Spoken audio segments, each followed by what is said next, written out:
Namaste mera dosto, Elizabeth Thakur here. I hope you're doing well. Today I'm going to review Sahebs Who Never Left, the real history of Bharat, India. So I looked it up and Saheb means boss or master in English. I hope this video sheds some light on the truth and I hope it gives us clarity on what actually happened in the history of India. Definitely want to learn more on this topic as Indian history has always fascinated me. So let's watch the video. 1970 का दशक Soviet संघ के एक professional propagandist Yuri बेज़मेनोव ने USSR से defect करके America में शरण ली। केजीबी ने पूरी दुनिया में कम्युनिस्ट आइडियोलॉजी फैलाने के लिए जो भयावह तरीके इजाद किए थे, बेज़मेनोव ने वो सभी राज दुनिया के सामने खोले। उस प्रोसेस का नाम था आइडियोलॉजिकल सबवर्शन। सबवर्शन की बात दुनिया के सामने भले ही 1970 में आई, पर उन टेक्निक्स का इस्तेमाल विश्व के कई साम्राज्य हजारों सालों से करते आए हैं। ब्रिटिश साम्राज्य भी उनमें से एक था। इस्लामी लुटेरों से कहीं ज्यादा शातिर ब्रिटिश ने 200 साल तक भारतीयों को ही अपना एजेंट बनाकर भारत पर शासन किया। लुटेरों के इरादे तो समझ आते हैं, पर ये भारतीय कौन थे जिन्होंने अंग्रेजों का साथ दिया? उन लोगों ने ऐसा क्यों किया? सोने की चिड़िया कहलाने वाले भारत में इतने ज्ञान और वैभव के रहते हम अचानक इतने कमजोर कैसे पड़ गए? हम दूसरों से नहीं बल्कि अपनों से हारे। जो इतिहास हम सबको बताया गया है, ये वो कहानी नहीं है। ये कहानी है भारत के सच्चे इतिहास की, भारत की आइडियोलॉजिकल सबवर्जन की।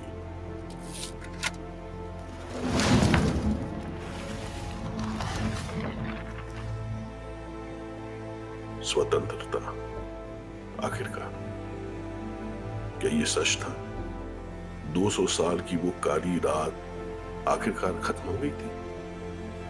अंग्रेज जा रहे थे बड़े बड़े जहाजों में भरकर इंग्लैंड के लिए। हमारे चेहरे तो देखने लायक थे।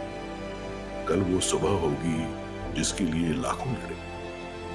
बस कुछ दिन और, फिर सारे क्रांतिकारी राष्ट्रवादी लोगों बुलावा आएगा दिल्ली का। सब मिलकर भारत की एक नई कहानी लिखेंगे। अपना देश अब आजाद है, अब क्या फिक्र। पर वो बुलावा कभी नहीं आया। बंद दरवाजों के पीछे न जाने किन किन समझौतों पर साइन किए गए। फिर अचानक से शोर हुआ कि 10 हफ्तों में देश हिंदू मुसलमानों में बांट दिया जाएगा। जिस सिंधु सरस्वती की गोद में हमारा जन्म हुआ था, कुछ ईसाइयों ने हमसे वो छीन ली। हिंदू मुसलमान एक दूसरे को काट रहे थे, लाशें गिनने वाला कोई नहीं था। मगर अपने नेता क्या कर रहे थे? इन सब ने गोरों को ये करने क्यों दिया? इन सब से बहुत दूर वॉइसरॉय आवास पर उस शाम शैंपेन खुली। माउंटबेटन ने इंडिया के नाम टोस्ट किया। नेहरू जी ने हंसते हुए जाम उठाया और कहा, to King George the sixth. हमें लग रहा था कि 1947 में गोरे साहब चले जाएंगे। हम गलत थे। कुछ साहब ऐसे भी थे जो कभी गए ही नहीं।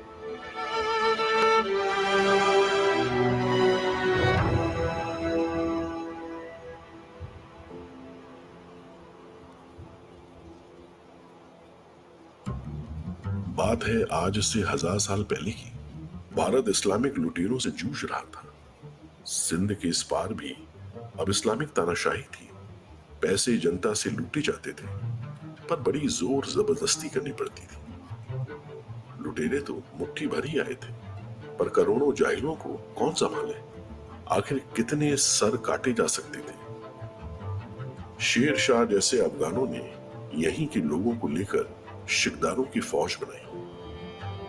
हर शिकदार के नीचे सैकड़ों सैनिक। अकबर के समय में ऐसे सैनिक लगभग 44 लाख थे। इनका काम होता था गरीबों की आत्मा में सरकार का डर बनाए रखने का। इन्हीं फौजों में होते थे दरोगा साहेब, जिनके पैरों की आहट से ही भूखी नंगी जनता कांपने लगती थी। अब साहिब शब्द को आप देखें तो साहब किन को कहते थे?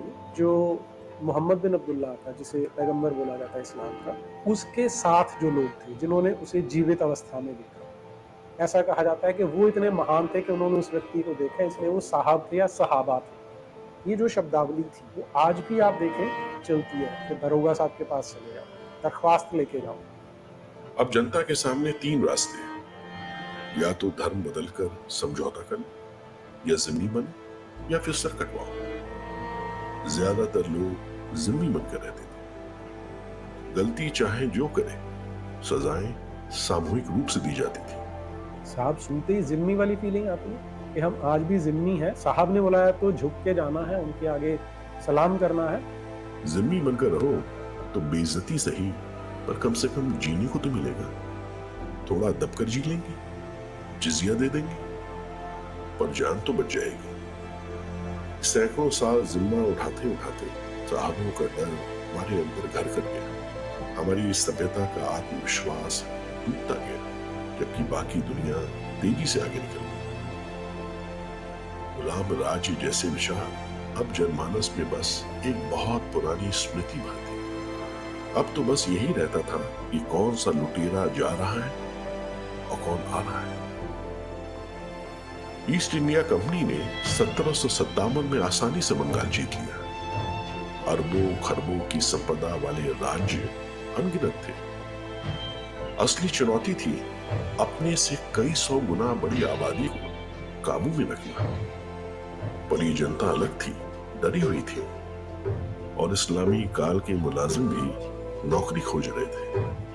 The highest art of warfare is not to fight at all, but to subvert anything of value in the country of your enemy.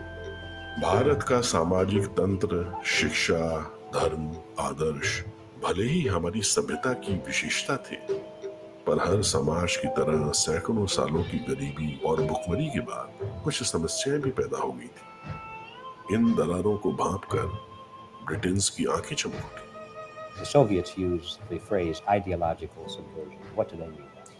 Ideological subversion is the process to change the perception of reality to such an extent that despite of the abundance of information, no one is able to come to sensible conclusions. It's a great brainwashing process which goes very slow, and it's divided in four basic stages. The first one being demoralization. In case of religion, destroy it, ridicule it, replace it with various sects, cults, and taken away from the supreme purpose of religion to keep people in touch with the supreme being. Bharat के समाज की सबसे गहरी जड़ थी हिंदू धर्म। इस subversion project में कंपनी के ऑफिसर्स ने देश के कोने कोने से क्राइम्स और स्थानीय कुरीतियों को खोजकर समूचे भारत में स्वीकृत हिंदू कुरीतियों के रूप में कंपाइल करना शुरू किया। सबसे पुराना हमें हिस्टोरिकल डॉक्यूमेंट मिलता है वो है मेगास्थनीज का लिखा हुआ, जिसे इंडिका कहते हैं। आज से 2300 वर्ष पहले लिखा हुआ। उसमें वो बताते हैं कि यहाँ पर कैटेगराइजेशन है समाज की, और जो सबसे ज्यादा रिस्पेक्टेड है वो यहाँ के ब्राह्मण हैं, जिन्हें वो सोफिस्ट लिखते हैं। लेकिन वो साथ में एक बात बड़ी स्पष्ट लिखते हैं कि इस समाज में कोई भी चाहे तो ब्राह्मण बन सकता है, क्योंकि ब्राह्मण का जो जीवन है वो सबसे कठिन है। इस्लामी लुटेरों के काफी दुश्मन हिंदू अब ईसाई अंग्रेजों के हत्थे चढ़ गए। सैकड़ों किताबें लिखी गई, जिन्हें इंडोलॉजी एक्सपर्ट्स आज एट्रोसिटी लिटरेचर बुलाते हैं। सती, देवदासी, ठग और ब्राह्मणिकल पैट्रियार्की जैसे मुद्दे इसी प्रोजेक्ट की उपज थे। इस्लाम और क्रिश्चियनिटी में इब्राहिमिक फेस में स्त्री की क्या दशा है वो मुझे बताने की आवश्यकता नहीं है आपको। हम तो एक स्त्री प्रधान समाज थे। ब्राह्मणिकल पैट्रियार्की एक घिनौना शब्द है। ब्राह्मणों का योगदान इस देश की अस्मिता है, इस देश की जो प्रज्ञा है, इस देश में जो वैदिक संस्कृति का जो स्पंदन है, उससे कभी उड़न हो सकता है हिंदू समाज। Brahmins are like the brain of Hinduism. उस ब्रेन को ही मलाइन कर दिया वामपंथियों मलेच्छों ने, और आप होने दिया हमने उसको। थोड़ा रुक के जरा देखो तो सही भाई, उपनिषदों का ज्ञान, गीता का ज्ञान, पुराण हमारे, महाभारत, रामायण, ये ज्ञान कैसे बचा? ब्राह्मणों ने बचाया श्रुति के द्वारा। औरंगजेब के लिए कहते हैं एक एक मण जनेऊ रोज उतरवाता था। किसके उतरवाता था? ब्राह्मणों के उतरवाता था। अगर ब्राह्मण इस देश में धर्मांतरण कर लेते तो हिंदू धर्म बचता? राजपूत लड़ पाते? किसके लिए लड़ते राजपूत? लैटिन और अंग्रेजी बोलने वालों ने गूढ़ हिंदू ग्रंथों को गलत सही ट्रांसलेट किया। कंपनी के इन साहबों ने भारतीय सभ्यता को एक खिलौने की तरह ऊपर नीचे से घुमा घुमा कर देखा, समझने का नाटक किया और मास प्रिंटिंग की टेक्नोलॉजी से खूब भ्रांतियां फैलाई। Distract people attention from the real religious organizations with fake organizations.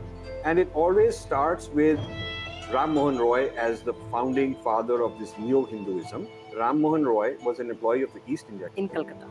In Calcutta. The allegation is that he started Hinduism with his own hodgepodge, what we call khichdi, a mixture. He started this thing, what today we would say is a muddled up sameness idea.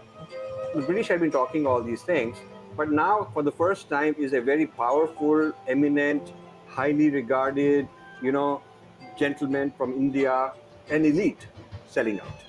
And he converted to the Unitarian Church. I mean, this is the typical sucking up to these guys, I'm so grateful, come and help us, we are not civilized, please help us out and all that. Prototype brown side. इस subversion में company को राजा राम मोहन रॉय जैसे कई उत्साही भूरे साहब मिले, जिन्हें आज की तरह ही मान्यता और सम्मान का लालच देकर अंग्रेजों ने इस्तेमाल किया। हाल ये था कि 1833 में राजा राम मोहन रॉय के निधन के बाद उन्हें ईसाई पद्धति से इंग्लैंड में दफनाया गया। There obviously in every society there are people who are against this society. The moment all these movements will be directed in one direction, right? This is the time to catch that movement and to continue it until the movement forces the whole society into collapse, into crisis. अगला निशाना बनी भारत की हजारों सालों से चली आ रही जाति और वर्ण व्यवस्था। जब अंग्रेज भारत में आए तो 500 में से 400 से ज्यादा रियासतें शूद्र राजाओं की थी, पर सबवर्जन करने के लिए दरारों को और गहरा करना जरूरी था। गोरों ने वर्ण और जाति को कास्ट में बदल दिया, जबकि कास्ट एक स्पेनिश पोर्चुगीज कॉन्सेप्ट था, कास्ता, जिसका भारत से कोई लेना देना ही नहीं था। उन्होंने रवांडा में भी कास्ट सिस्टम क्रिएट कर दिया। अब वहां तो कोई ब्राह्मण नहीं थे। जब आप अंग्रेजों द्वारा स्थापित 1871 से बाद के सेंसस देखना शुरू किया तो हर सेंसस कमिश्नर को ये एक्सप्लिसिट ऑर्डर्स थे कि तुमने इनको कास्ट में लिखना है, कास्ट को कैटेगराइज करना है। और जो लिख रहा है वो अपने आप रिपोर्ट्स भेजता था कि यहाँ के लोग इस कास्ट को नहीं मानते हैं, लेकिन ऊपर बैठा ब्यूरोक्रेट बोलता था कि लिखना, इसलिए यहाँ पर वर्ण को, जाति को, कुल परंपरा को, सबको कास्ट वर्ड में ढाल दिया गया। और आज हम उसी के गुलाम होकर ऐसा मान लेते हैं कि हम सदा से ही कास्टिस्ट सोसाइटी है। रोमन्स की डिविडे एट इम्पेरा की पॉलिसी को अंग्रेज अच्छी तरह निभा रहे थे। ब्राह्मणों और क्षत्रियों को अत्याचारी आर्यन आक्रमणकारी बताकर उन्हीं के साथ उस समय की दिक्कतों का दोष मढ़ दिया गया, जबकि इसकी असली वजह कंपनी की लूट और इस्लामिक काल की कुरीतियां थी। समाज के भेदों को और गहरा बनाते हुए मुसलमानों से गुहत्या फिर से जोर शोर से शुरू करवाई गई। 1871 के क्रिमिनल ट्राइब्स एक्ट से कई जातियां जन्मजात अपराधी घोषित हो गई। ऐसी पॉलिसीज और तेजी से घटते संसाधनों के बीच भारत का प्राचीन सामाजिक ढांचा ढहने लगा। Education. Distract them from learning something which is constructive, pragmatic, efficient. Take away the initiative from people. Take away the responsibility from naturally established links between individuals, group of individuals, and society at large, and replace them with artificially, bureaucratically controlled bodies. William Bentinck ने 1835 में English education act लाकर भारतीय शिक्षा और गुरु शिष्य परंपरा का अंत भी शुरू कर दिया। मैकॉले के चलते भारत के लोगों को अब यॉर्कशायर की झुग्गी झोपड़ी वाली शिक्षा लेनी थी। मैदान में युद्ध के बजाय किसी को क्लासरूम में हताश कर देना कहीं अच्छा था। लूट से उजड़ चुका समाज परंपरागत पाठशालाओं को दान कहां से देता। एक एक करके पाठशालाएं और गुरुकुल बंद होने लगे। शिक्षा के बिना आबादी अब केवल अनपढ़ मजदूरों और किसानों का समूह बनकर रहेगी। हमें व्हाइट मैन्स बर्डन बुलाया जाता था, अंग्रेजों का बोझ। अंग्रेज मिशनरी गरीब बच्चों को घर से ले जाते और उन्हें कॉन्वेंट्स में रखकर अंग्रेजी तौर तरीके सिखाते। जब ऐसी पढ़ाई करके वो बच्चे कॉन्वेंटों से निकलते तो उन्हें अपने ही माँ बाप, अपना समाज अजनबी लगता और चालाक मिशनरी अपने सगे पिता की जगह अब फादर ने ले ली थी। जिस देश को पूरे यूरोप ने लूटा, उसके बच्चे बच्ची को विश्वास दिलाया गया कि उनकी संस्कृति पिछड़ी है और लुटेरे क्रिश्चियंस के तौर तरीके वैज्ञानिक। इस तरह धर्म, जाति, समाज और शिक्षा हर स्तर पर भारत की भोली भाली जनता का एक्टिव डिमोरलाइजेशन हुआ। The next stage is destabilization. Dropouts or half-baked intellectuals are now occupying the positions of power in the government, civil service, business, mass media, educational system. You are stuck with them. You cannot get rid of them. They are programmed to think and react to certain stimuli in a certain pattern. संपन्न परिवारों के बच्चे अब पढ़ने लिखने England जाते, barrister और civil servant बनते। वापस आने पर इन भूरे साहबों के दिल में मैली कुचली जनता के लिए कोई सहानुभूति नहीं बची रहती थी, बल्कि अब तो इन्हें डर लगता था कि ब्लडी विलेजर्स मालिकों को कहीं ज्यादा गुस्सा न दिला दें, इंप्रेशन चौपट हो जाएगा। You cannot change their mind, even if you expose them to authentic information, even if you prove that white is white and black is black, you still cannot change the basic perception and the logic of behavior. British Raj खुश था। राज के संरक्षण में राजे रजवाड़े भी अय्याशी कर रहे थे, पर सबसे खुश थे भूरे साहब। मालिकों ने ब्लैक डॉग्स को रूल करने का पावर अब उनको जो दे दिया था। जिन एलिट्स ने खुद को प्रूव किया, उन्हें गोरों ने जागीरें, तमगे और सम्मान दिया। किसी को राय बहादुर, किसी को खान बहादुर, तो किसी को नाइटहुड। गांवों में बेलख रही जनता की कौन सुनी। इंडिया और भारत दो अलग सोच बन गए। इसी सदी में भारत के क्लास डिवाइड की लकीरें हमेशा हमेशा के लिए खिंच गई। आम जनता ने भी अब आस छोड़ दी थी। ब्रिटिश साम्राज्य का सूर्य अब कभी भी अस्त होता नहीं दिख रहा था। 1947 तक ब्रिटिश राज के एडमिनिस्ट्रेशन का मेन इंजन था इंपीरियल लेजिस्लेटिव काउंसिल। इस काउंसिल में इंडियंस को अनौपचारिक मेंबर्स के रूप में चुना जाता था। देश के सबसे बड़े भूरे साहब, जमींदार, राजकुमार, वकील, मजिस्ट्रेट और व्यापारी इसका हिस्सा बनते थे। जाहिर सी बात है, ये वही लोग होते थे जिनकी वफादारी पर क्राउन को पूरा विश्वास था। We think that subverter is a person who is going to blow up our beautiful bridges. No, subverter is a student who comes for exchange, a diplomat, an actor, an artist. You have your own person who has studied the oppressor, and because he's an insider to the culture, yes, he perfects it to the extent, to levels that no foreigner can. चालाक Britain's बहुत पहले से ये समझते थे कि भारत में उनका शासन हमेशा के लिए नहीं रहेगा। ब्यूरोक्रेसी की बढ़ती निरंकुशता देखकर एम्पायर को बचाने के लिए एलन ऑक्टेवियन ह्यूम ने 1885 में कांग्रेस का गठन किया। इरादा था कि हल्के फुल्के रिफॉर्म्स करके 1857 जैसी परिस्थितियां दोबारा बनने से रोका जा सके। इस सेफ्टी नेट के पहले मेंबर्स कौन बने? वही इंपीरियल काउंसिल जैसे भूरे साहब। ह्यूम का डर गलत नहीं था।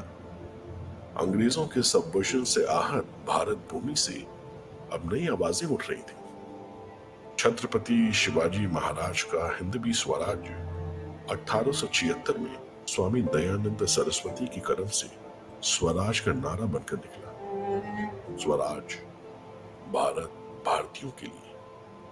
You need another 20 or 15 years to educate a new generation of patriotically minded and common sense people who would be acting in favor and in the interests of society.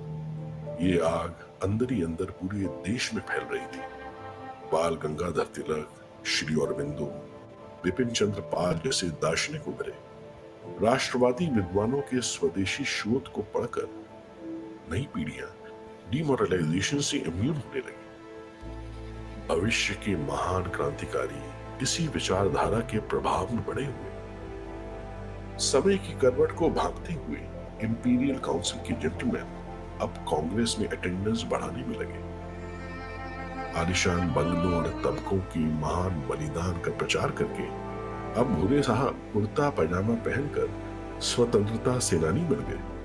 On that stage, students are being sent back, or if they were already in the country, which is the object of subversion, they spring to action. The sleepers go up. एक भयानक तूफान उमड़ रहा था। आजादी की लड़ाई में उग्र देशभक्त क्रांतिकारियों के साथ इंपीरियल काउंसिल के भूरे साहब भी मिल गए। अंग्रेजों के लिए भी ये अच्छी खबर थी। They slept for 15 to 20 years. Now they become leaders of groups, preachers, public figures. They actively include themselves in a political process. इनमें सबसे आगे था इलाहाबाद का अत्यंत धनी और प्रभावशाली नेहरू परिवार और उसके संरक्षक मोतीलाल नेहरू।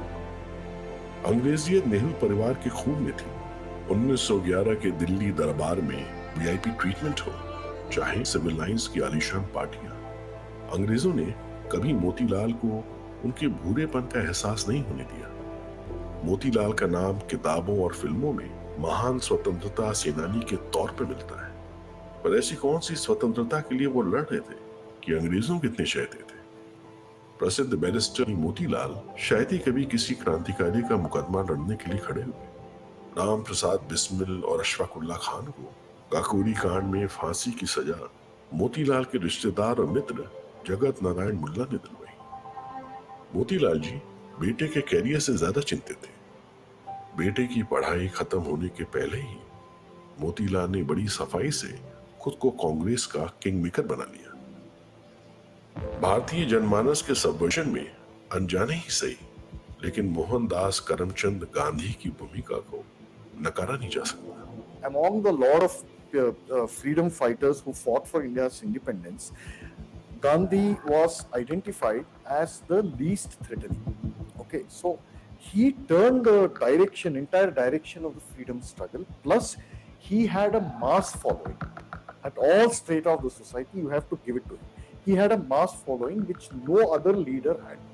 अगर किसी ने गांधी का हिंद स्वराज पढ़ा हो तो वो ऐसी अजीब सी किताब है कि वो उसमें खुद से सवाल पूछे जा रहे हैं, खुद से उसके उत्तर दिए जा रहे हैं। उसमें उनकी अहिंसा की एक बड़ी अजीब सी अवधारणा है, जिसमें ये कहा जाता है कि चोर को मत मारो। क्यों? क्योंकि मान लो तुम्हारा पिता ही तुम्हारे घर में चोरी करने आ जाए तो क्या उसको मारोगे? अब आप इस लॉजिक की कल्पना मैं तो नहीं कर सकता। इस तरह का लॉजिक जो है वो गांधी जी ही दे सकते थे। 1928 में मोतीलाल ने गांधी से सोर्स लगवाकर बेटे जवाहरलाल नेहरू को कांग्रेस अध्यक्ष बनवा दिया। यहीं से कांग्रेस में परिवारवाद की परंपरा का शुभारंभ भी हो गया। Gandhi ji described Jawaharlal Nehru as pure as crystal, truthful beyond suspicion, and said, "The nation is safe in his hands." Nehru एक सच्चे भूरे साहब थे। भारत की जमीनी सच्चाई से मीलों दूर वो फेबियन सोशलिज्म वाले क्रांतिकारी थे। इलाहाबाद और इंग्लैंड में अंग्रेजों के बीच पले बड़े नेहरू गलत समय पर गलत जगह आकर खड़े थे। पापा की पार्टी के अध्यक्ष बनकर वे भारत को पूर्ण स्वराज दिलाने वाले नायक बनने के सपने देख रहे थे, पर शतरंज के प्यादे तो कोई और ही सजा रहा था। एम्पायर की क्राउन का सबसे बड़ा हीरा भारत था। भारत में जब स्वतंत्रता एक निश्चित सच्चाई बनकर उभर रही थी, उसी दौरान अंग्रेजों ने इंपीरियल काउंसिल के एक और भूरे साहब को लंदन में कल्टीवेट किया। मोहम्मद अली जिन्ना।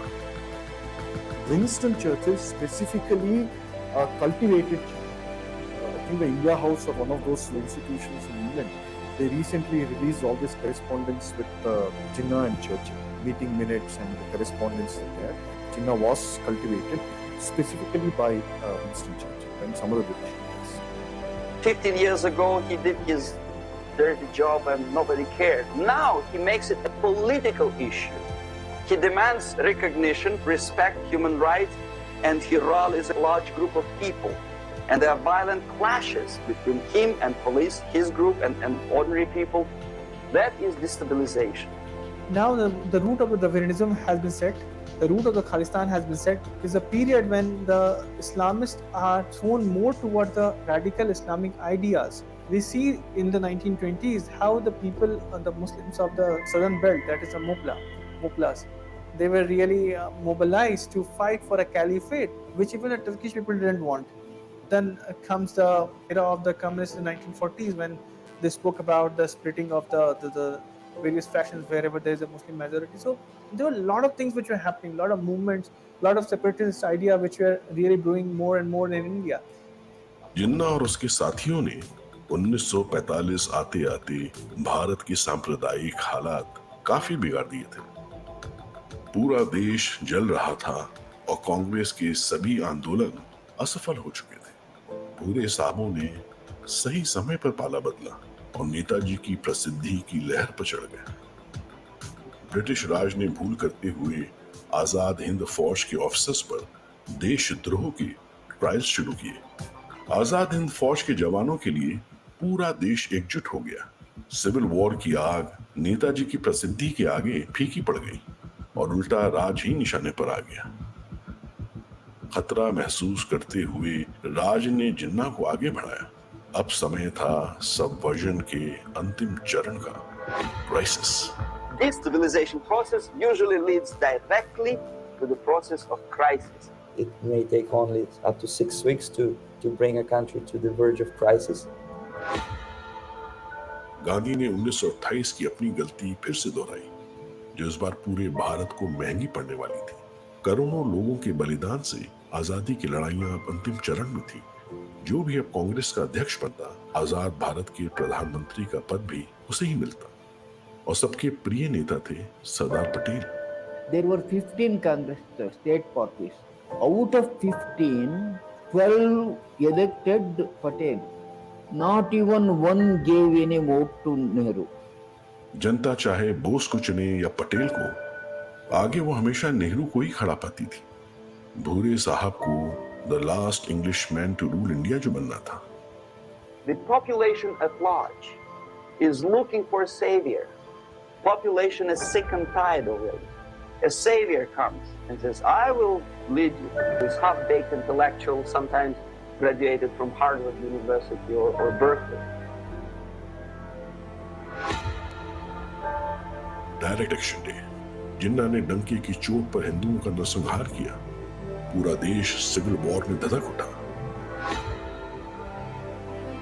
आईबी के डायरेक्टर का लंदन को एक secret note, The game so far has been well played. Netaji के समर्थन में सशस्त्र सेनाओं का विद्रोह भारत में रह रहे सभी अंग्रेजों के लिए जान का खतरा बन गया। क्लेमेंट इटली ने भारत छोड़ने की तारीख तय कर दी, जून 1948। अमेरिका ने कम्युनिज्म और साम्राज्यवाद को खत्म करने की अपनी नई फॉरेन पॉलिसी की घोषणा की। खरबों के उधार में दबे ब्रिटेन के पास बिग डैडी अमेरिका की बात मानने के अलावा और कोई चारा नहीं था। यूएस और ब्रिटेन का एक नया जियोपॉलिटिकल इंटरेस्ट जमा, भारत का पार्टीशन। आनंद फानन में डिकी माउंटबेटन को इंडिया का वॉइसरॉय बनाया गया। उसे एक फाइल मिली जिस पर लिखा था operation mad house. Nehru Mountbatten से शिमला में मिले। डिकी ने नेहरू को ट्रांसफर ऑफ पावर का पहला प्लान दिखाया, प्रोजेक्ट बाल्कन। भारत के निर्दयी पार्टीशन का प्लान देखकर नेहरू साहब बिल्कुल घबरा गए, पर मशोबरा की वादियों में उनकी खास दोस्त एडवीना ने उनको संभाला और अंत में राजी करवा लिया। He comes back to his country and he thinks that he knows the answer to all the social, economical problems. Mountbatten ने अचानक घोषित किया कि ट्रांसफर ऑफ पावर जून 1948 की बजाय 15 अगस्त 1947 को ही हो जाएगा। बस 10 हफ्तों सब भौचक्के थे। उसी दिन शाम को भारत का विभाजन रेडियो पर अनाउंस हुआ। मुसलमान और हिंदुओं में दंगे शुरू हो गए। स्वतंत्रता संग्राम का संवर्षन साहेबों को माध्यम बनाकर अब पूरा हो गया था। So we have two alternatives here. Civil war and invasion.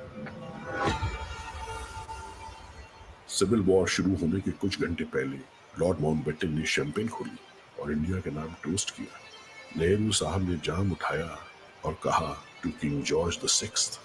The time bomb is ticking. With every second, the disaster is coming closer and closer. आधी रात को अचानक से दिल्ली में ढोल ताशों का शोर हुआ।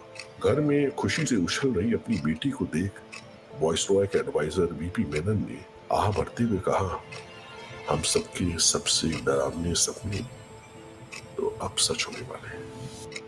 This was a very informative video. I did not know India's demise was so well planned by the British.